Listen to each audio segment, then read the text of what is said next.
había un niño pequeño que tenía su juguete predilecto.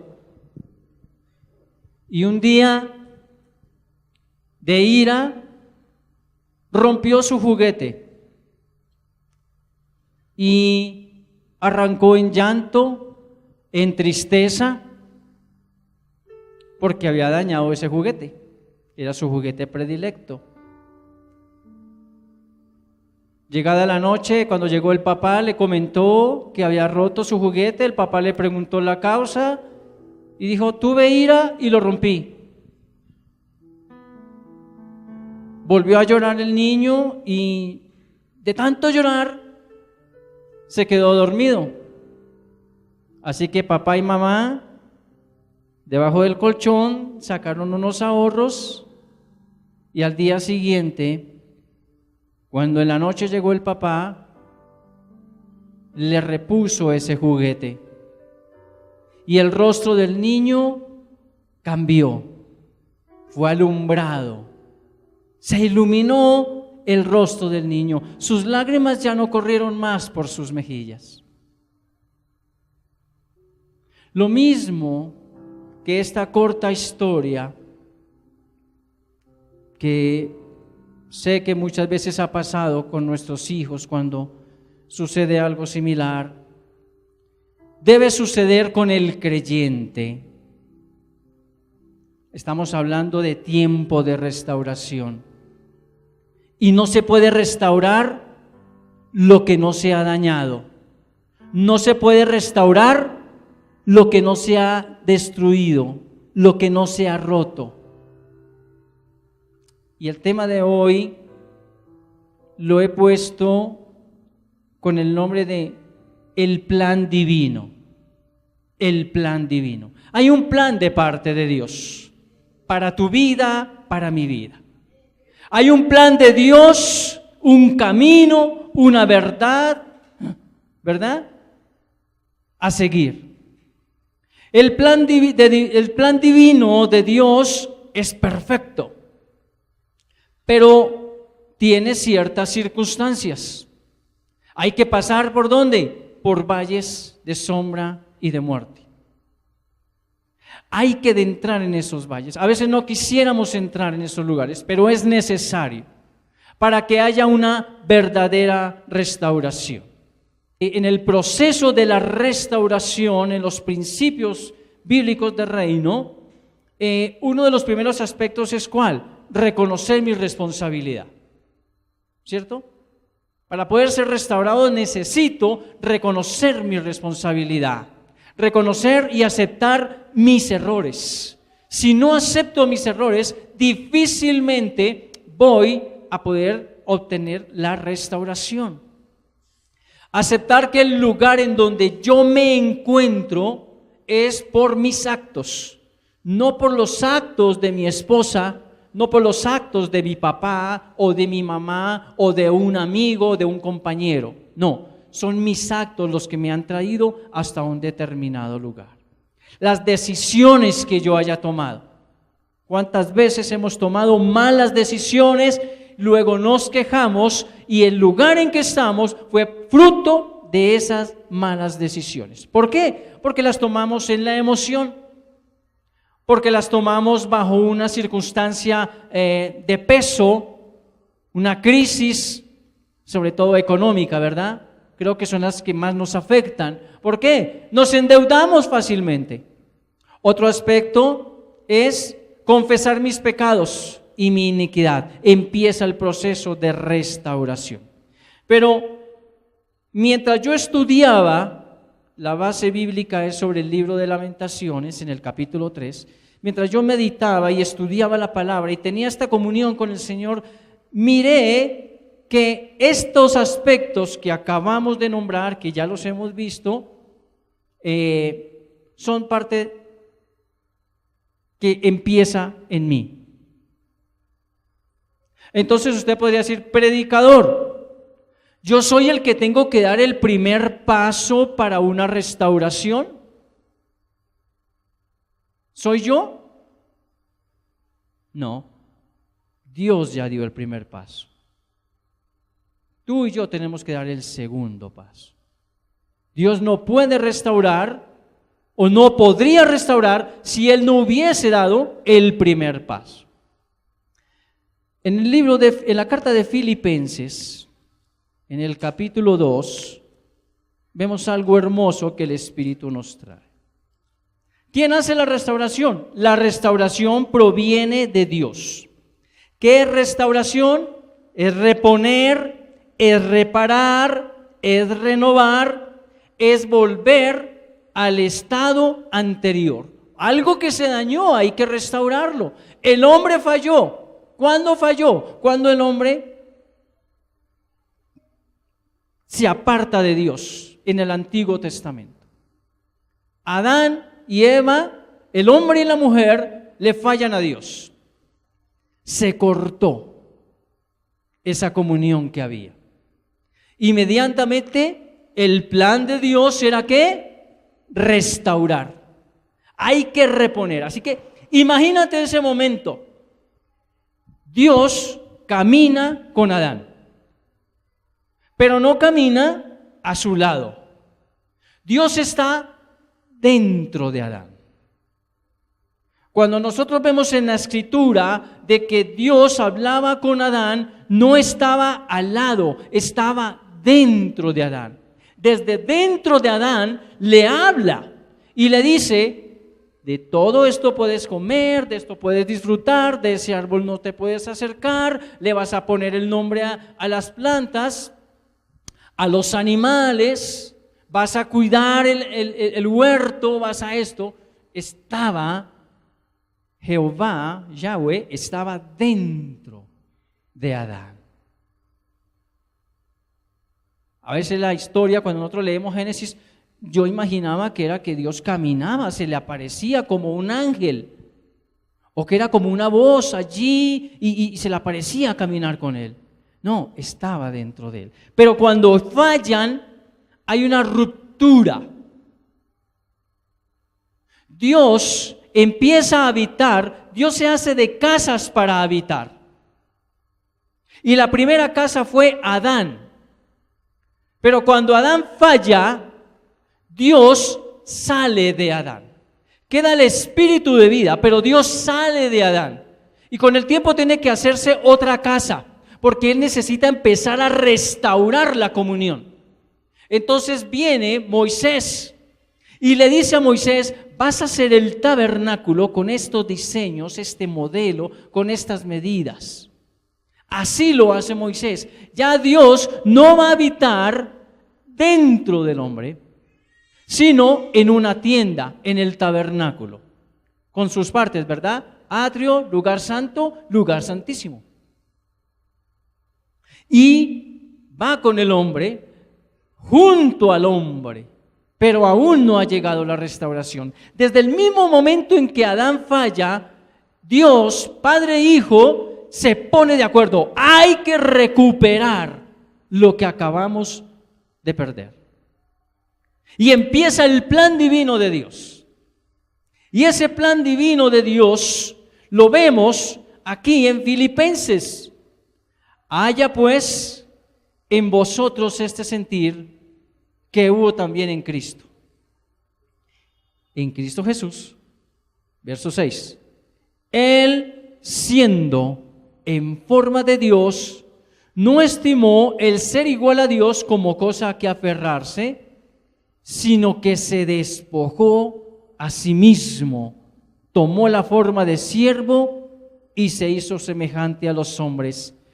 Más aún, hallándose en la condición de hombre, se humilló a sí mismo, haciéndose obediente hasta la muerte y muerte de cruz.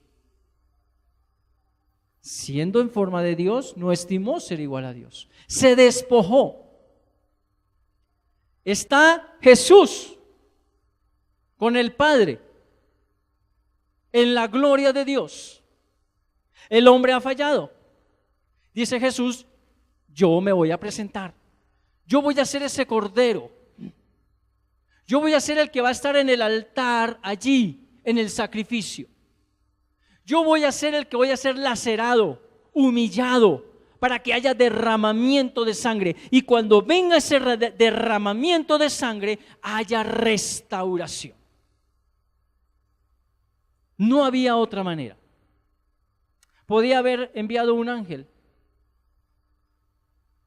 mas él mismo se presenta: papá, yo voy, yo lo hago, yo voy a ese sacrificio. Preparémonos un cuerpo, allí voy a estar yo. Y es necesario yo despojarme. ¿Tú te imaginas a Jesús quitándose la corona? Imagina ese momento quitándose la vestidura de rey, dejando el cetro, el anillo, el calzado.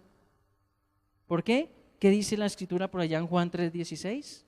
Porque de tal manera amó Dios al mundo. Y por ese amor vino la restauración. Si no amara al mundo, si no amara a la humanidad, si no te amara a ti, Dios no querría restaurar. Pero Él quiere restaurarte. Y el plan divino, el hecho de que tú estés hoy aquí, el plan divino empezó allá. Tú fuiste una promesa. Tú eres producto de una promesa. Cuando le dice a Abraham: y tu descendencia será como las estrellas, como la arena del mar. Tú fuiste allí proclamado por Dios. Y tú eres esa promesa. Y Dios no va a permitir que esa promesa se pierda. Amén. Entonces Jesús desciende. A mí, mirar esta parte, quiero que pongas tus ojitos sobre esa escritura. Siendo de forma de Dios, glorioso, poderoso, omnipotente, santo, eterno, digno, como decía la alabanza, digno, no estimó ser igual a Dios. Ah, no, papá, enviemos un ángel, enviemos a Gabriel. No, Gabriel el que está aquí en el sonido, no. Enviemos a Gabriel o a Rafael o a algún otro arcángel. O a Miguel. No. Yo mismo voy. Yo mismo hago la tarea. Yo mismo voy al sacrificio. Sino que se despojó a sí mismo. Ni siquiera papá Dios tuvo que decirle: oye Jesús, ¿tú quieres ir? Él inmediatamente levantó su mano. Qué humildad la de Jesús. Qué amor tan grande por la humanidad. Tuvo que habérsele movido todo. Él podía haber dicho: destruyamos al hombre, acabemos con la humanidad, mire cómo se han portado con nosotros. De tal manera amó Dios, de tal manera, no hay límite. Y la restauración inicia cuando la base es el amor de Dios por tu vida. Cada vez que tú y yo doblamos nuestras rodillas delante del Señor y confesamos nuestros pecados, cuando empezamos a perdonar y cuando pedimos perdón y cuando aceptamos mis errores y cuando acepto mis responsabilidades, Dios empieza a hacer la restauración en tu vida. La restauración no se compra con tarjetas de crédito. La restauración no se compra con una posición alta en una empresa. La restauración no se compra con oro, con joyas, con carros, con casas. La restauración se recibe porque a Él le nació en su corazón, porque Él es digno, porque Él es grande, porque Él tiene amor y Él quiere darte la restauración. Él quiere levantarte, Él no quiere que tú sigas en la misma condición.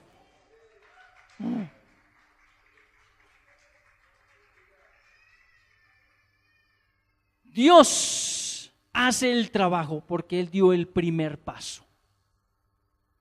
No lo diste tú, no lo di yo. Dios dio el primer paso. En este versículo se muestra cómo Jesús desciende. Dice, y no solo se hizo hombre, sino que se humilló. Se humilló a sí mismo. La restauración implica un grado alto de humillación.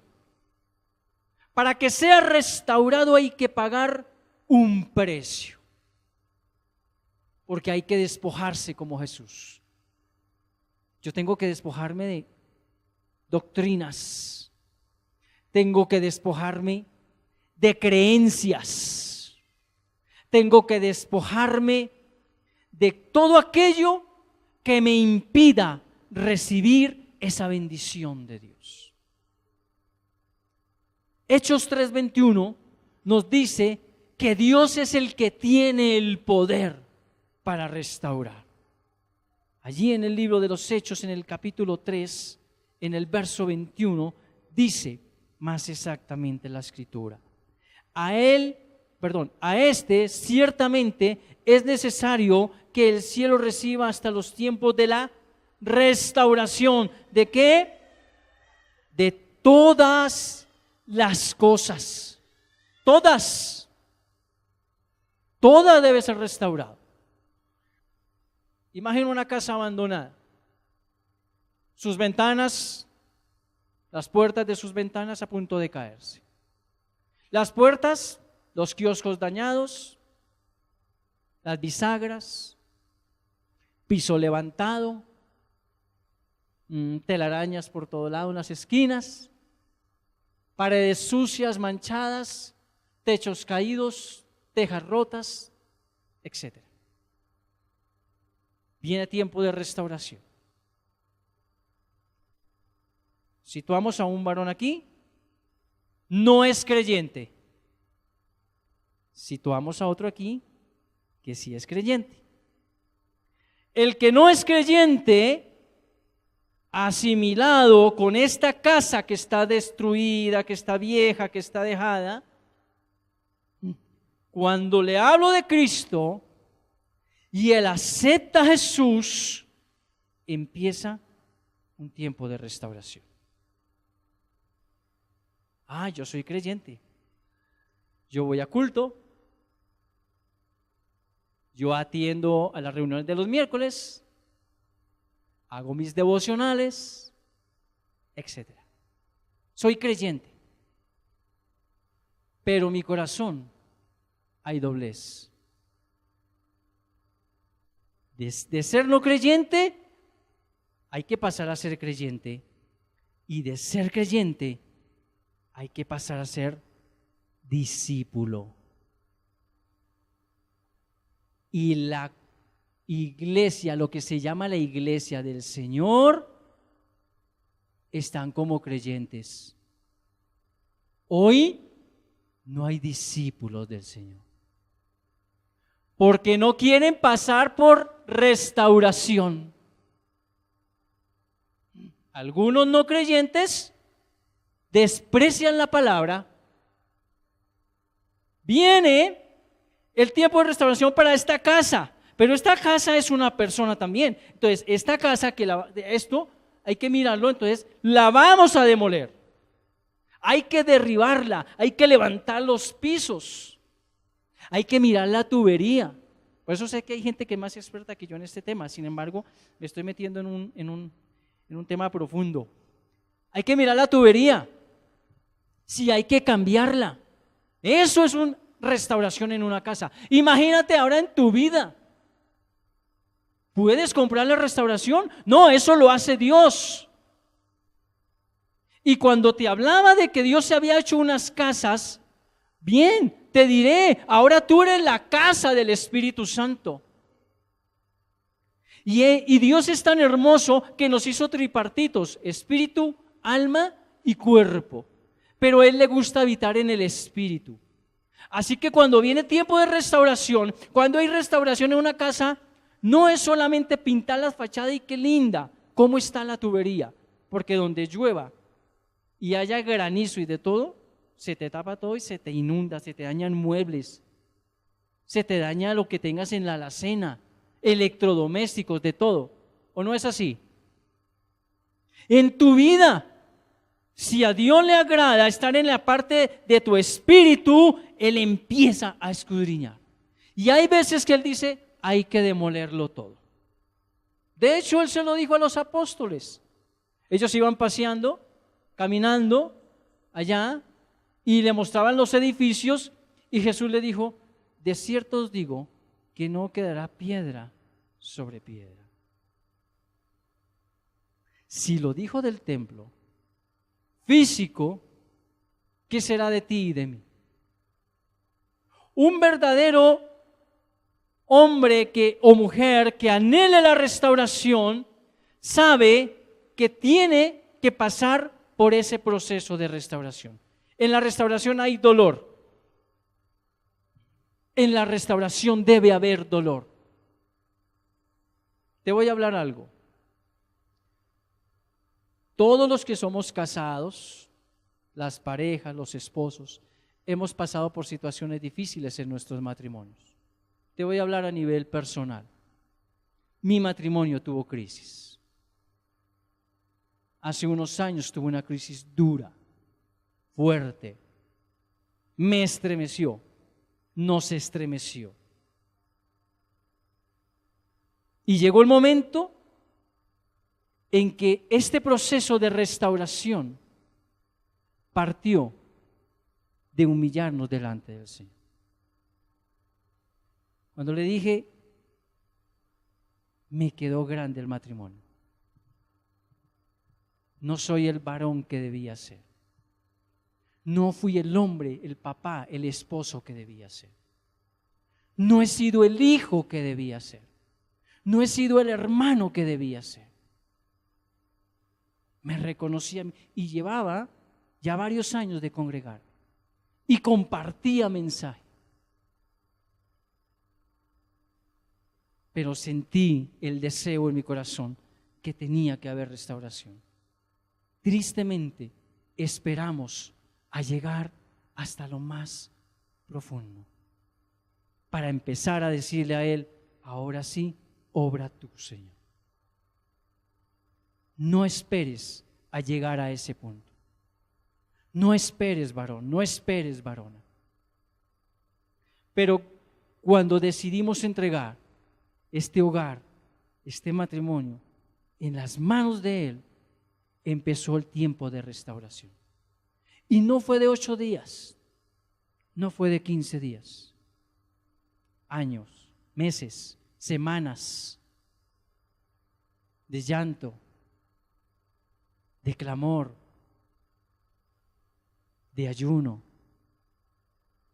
Y a veces se sorprende uno cuando la gente lo mira y le dice, tu hogar es lindo, tu esposa, tus hijas, bendecido, pero no saben el precio que se ha pagado. Yo no sé qué circunstancias estés pasando, pero no te olvides de que Él no escatimó ser como Dios para venir a cumplir su plan divino de restauración en tu vida. Él restaura, sí, materialmente Él restaura. Restauró a Job, ¿te acuerdas? Job era un hombre muy poderoso. Job era un hombre que tenía hijos, riquezas, ganado, criados, tiendas, tenía mucho poder. Pero también dice la Escritura que era un hombre que justo delante de Dios. Justo delante de Dios. Aún así, le llegó su crisis que en un solo día perdió sus hijos. Perdió ganado, perdió muchas cosas. ¿Recuerdas todo el proceso que pasó Job? ¿Y cómo fue el postrer restauración de este hombre? Mucho mejor de lo que había sido antes. No pienses, si estás pasando por un momento difícil, de que Dios te ha abandonado. No pienses, si estás pasando por un momento de crisis, que Dios se apartó de tu vida. Levántate, Mírate al espejo y di: yo soy criatura tuya. Yo soy de tu creación. Tú me formaste, Señor. Restaura en mi vida lo que esté mal. Es necesario. Espiritualmente y familiarmente, Él restaura. Marcos capítulo 10, 29-30. Dice así la Escritura: respondió Jesús y dijo: de cierto os digo que no hay nadie que haya dejado casa, o hermanos, o hermanas, o padre, o madre, o mujer, o hijos, o tierras, por causa de mí y del Evangelio, que no reciba, aleluya, Padre, te alabo, que no reciba 100 veces más, ahora, en este tiempo, casas, hermanos, hermanas, madres, hijos y tierras, aunque con persecuciones, y en el siglo venidero, la vida eterna. La vida eterna. El tiempo de restauración es importante, mis hermanos, para poder tener la vida eterna. En el proceso de restauración hay momentos en que tú tienes que esperar en silencio. Qué duro es eso, ¿no? Porque cuando nosotros somos muy dados a hablar, esta no la sabemos controlar. Esta nos controla a nosotros todavía. ¿Y sabes por qué nos controla? Por lo que hay acá adentro. En el libro de los Hechos, el apóstol Pedro, recuerda la historia, te la voy a recrear por un momento. Ananías y Zafira. ¿Recuerdas? Ananías y Zafira. ¿Sí, varón? Poderosos, ricos, con billetico, hermana Belén. Gusto verla. Y en aquella época estaba empezando a formarse la iglesia. Los del camino les llamaban a ellos en ese momento. Se empieza a formar la iglesia del Señor. Son los primeros cristianos. Daban todo. Lo entregaban todo. No como el pastor de hoy en día que le dice: venda su casa y traiga los recursos acá, que se los administramos. No. No. Esos no eran de esos pastores. Era en su corazón. Les daba el Espíritu Santo vender propiedades para ayudar a los más frágiles, como debe ser la vida de iglesia. Ahora, Ananías y Zafira tienen propiedades y deciden vender un terreno. Lo venden, les dan un dinero por ese terreno. A ellos les parece muy fácil decir: me dieron 1.000 millones, pero yo no voy a darle a la comunidad sino únicamente 500 millones. Yo me guardo lo otro. ¿Eran los dueños del terreno? Sí. ¿Podían haber hecho eso? Sí. Solo que hicieron un compromiso. Yo lo vendo y le entrego todo. Por el camino se desviaron. Pedro, advertido por el Espíritu Santo, porque había comunión, y Pedro es un ejemplo de restauración fuerte. Más adelante vamos a ver otra parte. Él es un ejemplo de restauración fuerte. Y le dice: ¿por qué has hecho esto? ¿Por qué se llenó tu corazón? ¿Por qué llenó Satanás tu corazón para que mintieses al Espíritu Santo? Ni siquiera me mintió a mí, Ananías. Le mintió al Espíritu Santo. ¿Por qué se llenó tu corazón? Porque se rebosó. Cuando algo está lleno, se rebosa. ¿Por qué llenó Satanás tu corazón? ¿Qué hay en el corazón del hombre hoy? Pedro está aquí y le está preguntando eso a Ananías.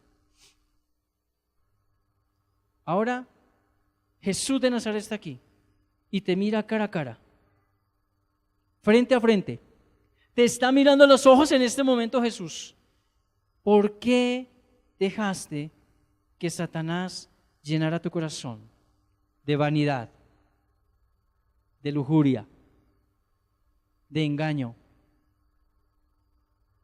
de mentira, de odio, de rencor, de envidia, de adulterio,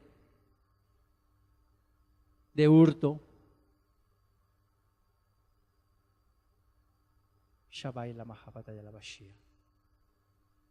Jesús te está preguntando en este momento. ¿Sabes? Por eso Él no puede hacer restauración. Porque, ¿te acuerdas del creyente que está aquí? Yo asisto, hermano Robinson, no falto, pero su corazón no está dispuesto para ser restaurado. ¿Por qué los hombres de antes sí predicaban?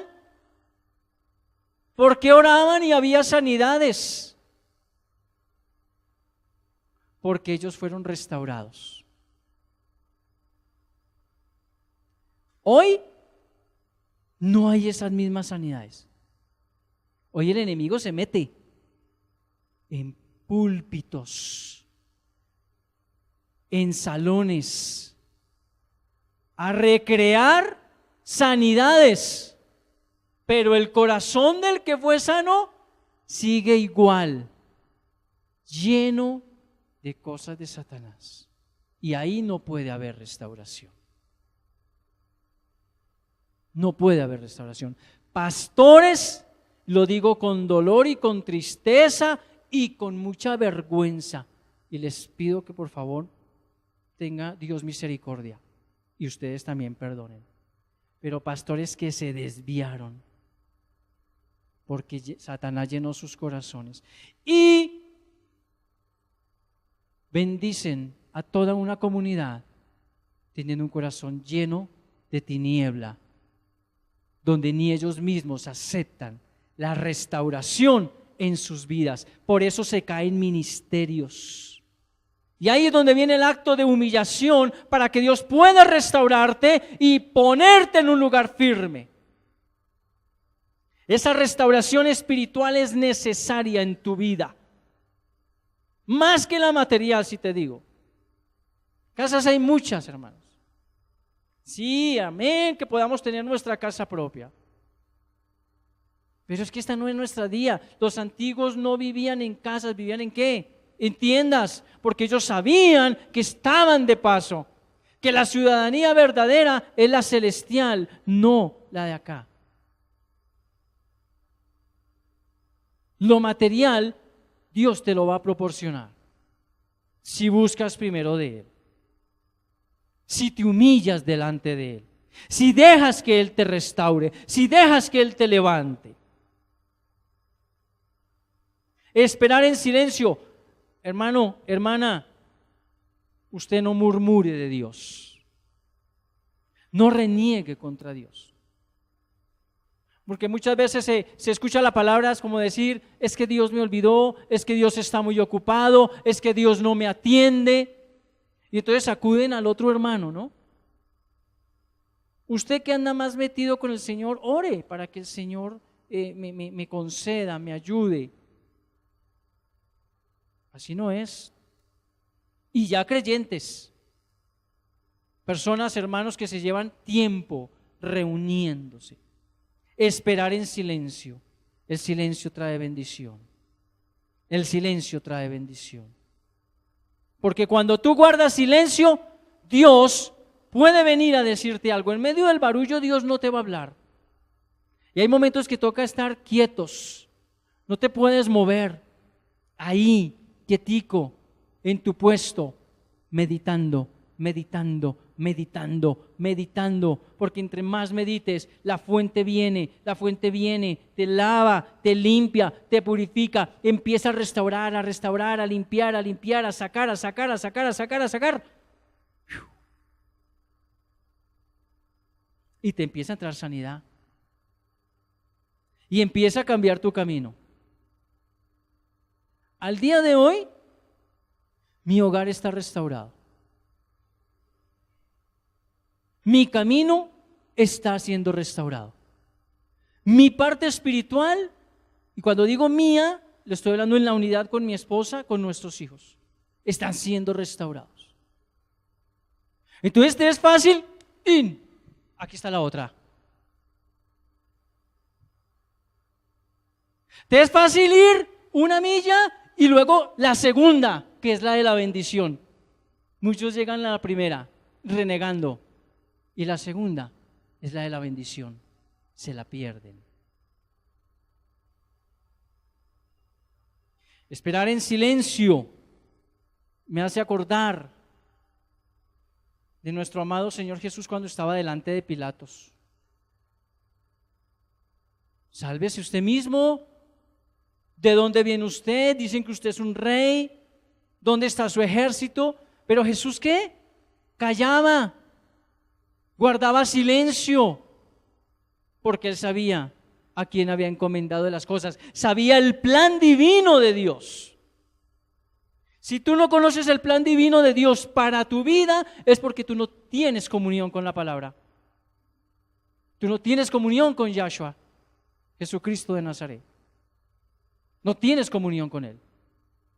Y si no tienes comunión con Él, no sabes la voluntad de Dios. Te estás perdiendo de las promesas. Pero sí es fácil renegar. Ahora bien, mi vida debe estar en las manos de Dios. Cada día que tú te levantes, cada día que amanezca, encomienda al Señor. ¿Por qué? Porque en las manos de Jesús hay vida. En la mano de Jesús hay multiplicación. En la mano de Jesús hay bendición. Jesús llegó a un lugar, a su propia tierra. No fue bien recibido entre los suyos. No hizo muchos milagros. Sin embargo, impuso manos sobre muchos enfermos y fueron sanados. En sus manos hay bendición. De la mano de Jesús, los peces fueron multiplicados. Los panes fueron multiplicados. De las manos de Jesús, la hija de Jairo se levantó, se incorporó, volvió a la vida. En las manos de Jesús, la suegra de Pedro se levantó, la fiebre se le quitó. En las manos de Jesús, los peces se multiplicaron cuando les dijo, echad la red a la derecha. En las manos de Jesús, el leproso fue sanado. En las manos de Jesús el paralítico se levantó, el ciego vio, el sordo oyó, el mudo habló. En las manos de Jesús. Encomienda a Jesús. ¿Pero qué le encomiendo de mi vida? Yo encomiendo mi pensamiento. Mi oración en las mañanas es, yo no soy hombre de madrugar para orar. Yo no soy de los que me levanto a las 2, 3 de la mañana. No. Ese ganar en mí no lo dio el Señor. Sé que en algo otro sí, amén por ello. Pero eso sí, desde que abro mis ojos hasta la noche que los cierro, en oración todo el día. Porque acepté la restauración. Porque me humillé. Porque me rendí. Y esto no es por mí, la gloria es para Cristo. Pero te estoy dando de mi vida como un ejemplo a tu vida, para que tú también lo hagas. Y Él te restaura en todo.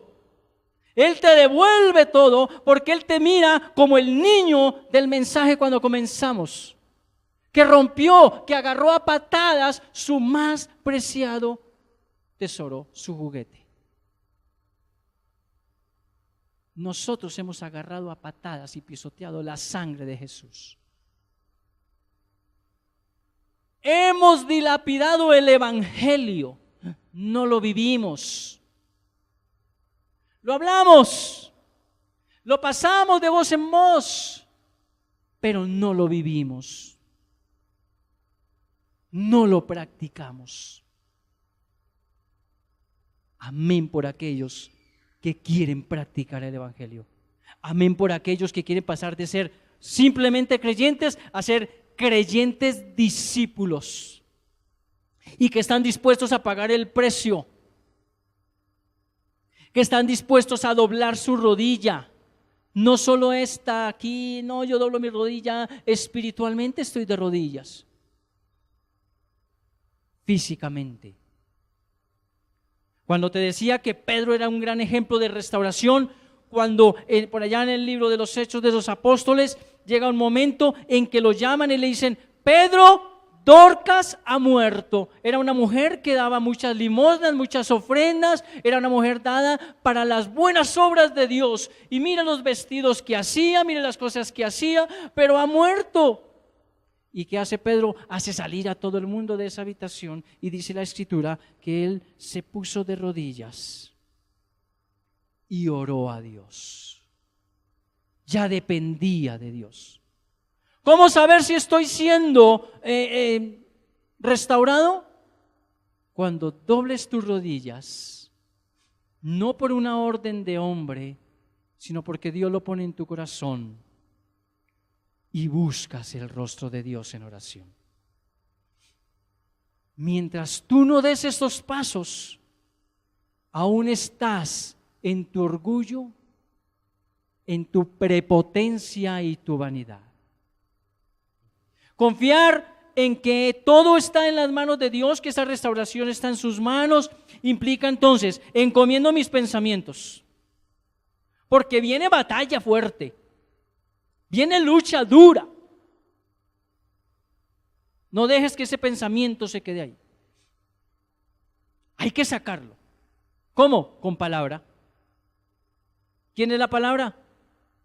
Jesús, ¿verdad? Jesús de Nazaret, la palabra. ¿Y quién es Jesús? El Hijo de Dios, amén. Jesús es el Espíritu Santo mismo en ti, que te da la fuerza, te da el valor, te da el vigor para sacar ese pensamiento. ¿Qué encomiendo yo al Señor? Mis labios, mi lengua. Solo tú puedes orar eso desde el Espíritu, cuando has aceptado que Dios haga la restauración en tu vida. Yo te invito a que le permitas al Espíritu Santo a que haga esa obra en ti. Tú tienes el hálito de vida. Muchos piensan que el hálito de vida le fue dado a Adán, ¿cierto? Pero cada día tú tienes el hálito de vida, porque cada día tú abres tus ojos, te mueves, respiras, actúas. Es por el hálito de vida que Dios le dio a Adán, que también te lo ha dado a ti, que está en ti. No desprecies al Señor. No desprecies su obra. No pierdas más tiempo quieto, inerte, como una roca. Hay que levantarse, encomendar al Dios Todopoderoso todo de tu vida. Ser consciente de que lo que tú estás haciendo es para Dios. El hecho de estar aquí es para Dios. Amén. Sí, yo sé que de pronto alguna persona te invitó. Yo sé que de pronto es la primera vez que tú vienes. Quizá es la primera vez que escuchas el evangelio de esta manera. Pero es que Dios así lo dispuso. Y si tú vienes con la convicción de que yo vengo a la reunión es para Dios, cántale, alábale, exáltale, dale gracias, porque hay que ser agradecido con Dios por todo lo que nos da. Amén. Mira lo que le pasó a Nabucodonosor. A veces se me enreda ese nombrecito. Él tuvo enaltecimiento, fue enaltecido como rey de Babilonia. ¿Cómo? Cuando trajo al pueblo de Dios cautivo. Y todas las riquezas que tenía, todo el poderío, el imperio que tenía. Pero luego vino un tiempo de ¿qué? De caída. Él decayó, él cayó, su imperio cayó, él como rey cayó, ¿cierto? ¿Y qué hizo él? Reconoció a un Dios grande. ¿Cuándo empezó él a reconocer a ese Dios grande? Cuando Daniel le interpreta uno de los sueños que él tuvo. Y le dijo, vas a caer, tu reino esto, vas a vivir como un animal, te van a crecer las uñas, el pelo, etcétera. Usted recuerda la historia. Y solo cuando él reconoce a Dios, cuando él lo reconoce y viene arrepentimiento, Dios lo restauró. Antes no. Y tienes que mirar en tu vida, en la condición en que tú estás, si es necesario. Ahora, si tu vida ha sido restaurada, amén. Pelea por no perder esa restauración que Dios te ha dado. ¿Recuerdas la casa que teníamos allí? Que fue destruida totalmente. Ahora fue hecha nueva. Entonces, ¿qué viene, hermano? Retoques. Que se rompió el espejito, el vidrio. Lo cambias. Que se aflojó una chapa. Hay que arreglarla. Que hay una goterita, hay que solucionarla.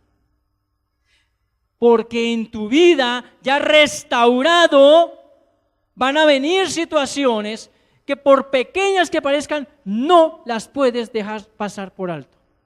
Si tú las dejas pasar por alto, se te vuelve a caer la casa. Ya no estoy hablando de la física, esta casa. Pero que tiene un mal pensamiento, pero que tiene una mala palabrita, pero que tiene un mal deseíto, pequeñito, ahí tienes. ¿Dice la palabra qué? Las pequeñas zorras. Ojo. Una mentirita pequeñita, una ira pequeñita, es que yo tengo derecho a esto. No, porque te dañas, te haces daño. Solo la palabra de Dios, que es verdadera fuente de restauración, te puede llevar en bendición. Solo la palabra de Dios, solo su palabra, solo su poder, solo el Señor. No hay otro Dios que lo pueda hacer como Él. Mira lo que dice, acompáñame a la cita bíblica, Mateo 5:3. Mateo 5:3. Mateo capítulo 5. Bienaventurados los pobres en espíritu, porque de ellos es el reino de los cielos. Aprender a depender de Dios. Es necesario aprender a depender de Dios. Aquel que no depende de Dios nunca va a poder lograr la restauración. Depender de Dios para cada paso que tú des en la vida. Es necesario. Bien, establecer mi restauración en Cristo, en su palabra, en el poder de su Espíritu. Los que son hijos de Dios son guiados por el Espíritu Santo. Dios te revela, Dios te muestra. A veces me preguntan, ¿cómo Dios le muestra a usted? No sé cómo lo haga en tu vida. Me preguntan, ¿cómo lo muestra en usted? Y yo le digo, mire hermano, lo primero es por la comunión con el Señor. Eso es algo que yo no te puedo explicar cómo es esa comunión, pero es algo muy íntimo, muy personal. Es muy hermoso. No te voy a decir que es como una paz que se siente y percibe uno las cosas. Tú sabes el momento en que tienes que dar el paso. Cuando yo tuve que tomar una decisión, comenzando este año, una decisión importante en mi vida, para mi familia, para mi hogar, cuando yo la tomé, para muchos fue locura.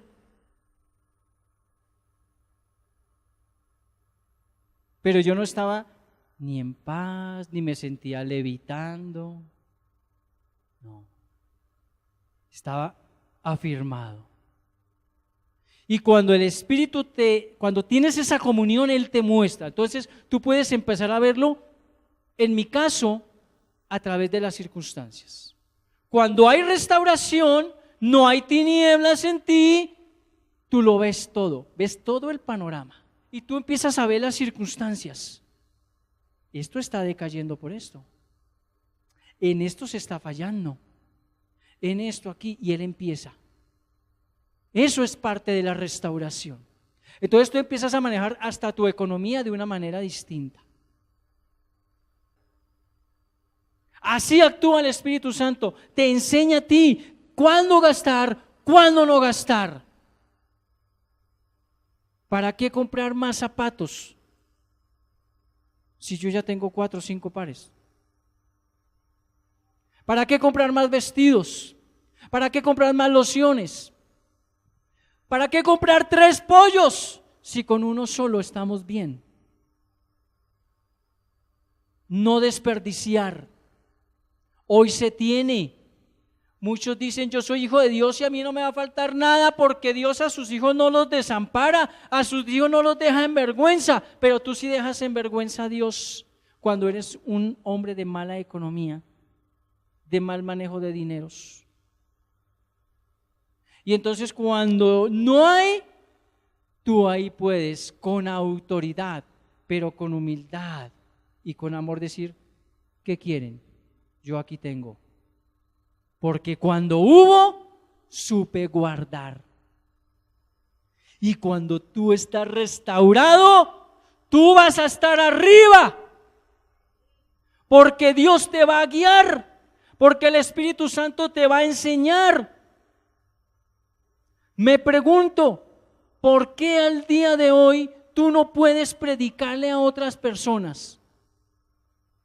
¿Sabes por qué no puedes predicarle a otras personas como predicó Felipe al etíope, que le enseñó con autoridad la Escritura? ¿Sabes por qué no puedes predicar y enseñar como ellos lo hicieron? Porque no te has dejado restaurar del Señor. Porque no te has humillado delante del Señor. Porque aún hay orgullo y enaltecimiento delante del Señor. Mira cómo ellos le hablaban a alguien y la persona recibía a Cristo. Había alguien enfermo y había sanidad. Pedro resucitó a muchos. Varios resucitó Pedro. Imagino yo que Felipe también. Mateo, Juan, porque tenían al verdadero Dios y se habían dejado de restaurar. ¿Cómo mostrar humildad? ¿Cómo mostrar mansedumbre? ¿Cómo tener amor por otro si no está restaurado? ¿Cómo se están levantando nuestros hijos hoy? Tú eres el mejor ejemplo, tú eres el mejor testimonio al día de hoy. Yo sé que hay vidas aquí que es necesario que Dios los sacuda, demuela, destruya esas columnas, esas vigas, rompa esos cimientos que había. Porque muchos se dicen creyentes, pero cuando llega la crisis tambalean y caen. Otros retroceden, no quieren seguir. No quieren seguir. Hoy nos presentamos delante de ti, Señor. Hoy esta preciosa comunidad y hermanos se presentan delante de ti. Tú tienes un plan divino para cada uno. Tú tienes un plan divino para los hogares, para las familias. Tú tienes un plan divino, Señor, para nuestros hijos. Ellos necesitan, Señor, ser restaurados. Nuestros hogares restaurados. Nuestra vida restaurada. Aquí estoy, Señor, delante de ti. clamando, Señor, clamando con estos labios, Señor, que muchas veces han dicho mentiras, clamando con estos labios, Señor, que te han negado muchas veces. Hoy estoy delante de ti, Señor, reconociendo mis fallas. He tenido miedos, temores, porque no ha venido a mi vida la restauración. No ha venido primeramente a mi corazón, Señor.